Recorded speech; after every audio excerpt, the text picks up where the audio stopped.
Elliott Deval, je vais pleurer évidemment, son annonce étonnante sur CNews.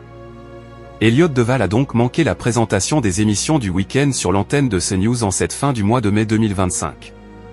Cependant, avant de marquer son absence, le journaliste s'est montré très fébrile. Explication. Elliott Deval, l'un des journalistes montants de l'antenne de CNews, a donc été absent des émissions du week-end sur l'antenne de la chaîne du groupe Canal+. Ce dernier, qui a partagé sa communion avec les supporters tout au long du week-end, en assistant notamment à la descente des joueurs le long des Champs-Élysées et à la fête au Parc des Princes sur Instagram, a donc été remplacé au pied levé par ses différents jokers, notamment aux commandes des éditions de l'heure des pros.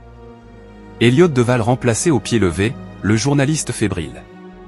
Toutefois, le journaliste a arbitré les débats de l'heure des pros de week-end et de face à Philippe de Villiers ce vendredi 30 mai 2025, à la veille de la finale entre le Paris Saint-Germain et l'Inter Milan. Le journaliste ne s'en est pas caché. Tout comme Benjamin No, l'un des chefs d'édition, il est un fan inconditionnel du Paris Saint-Germain.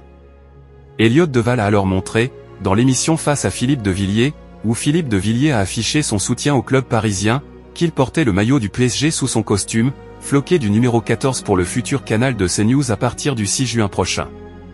Elliott Deval a également évoqué cette finale dans l'heure des pros 2. Gauthier Lebret espérait que le Paris Saint-Germain remporte enfin la Ligue des Champions, car il ne savait pas comment il aurait pu retrouver ses collègues dans le cas contraire. Elliott Deval annonce une nouvelle victoire. Le joker de Pascal Praud a donc fait une annonce étonnante, « Je vais pleurer, bien évidemment », a-t-il affirmé. Il a ajouté que l'un de ses chefs d'édition était en transe depuis quelques heures. Il a la voix qui tremble, il sait même plus comment il s'appelle, il m'a donné son numéro de carte bleue, a-t-il plaisanté. Elliott Deval a partagé plusieurs victoires sur ses réseaux, notamment celle du Paris Saint-Germain, mais aussi l'annonce du leadership des chaînes d'information de CNews.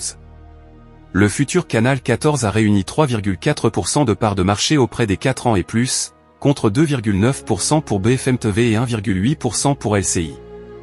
Le succès continue pour Elliott Deval, qui est également l'un des jokers de l'émission On marche sur la tête sur l'antenne d'Europe 1, en l'absence de Cyril Hanouna.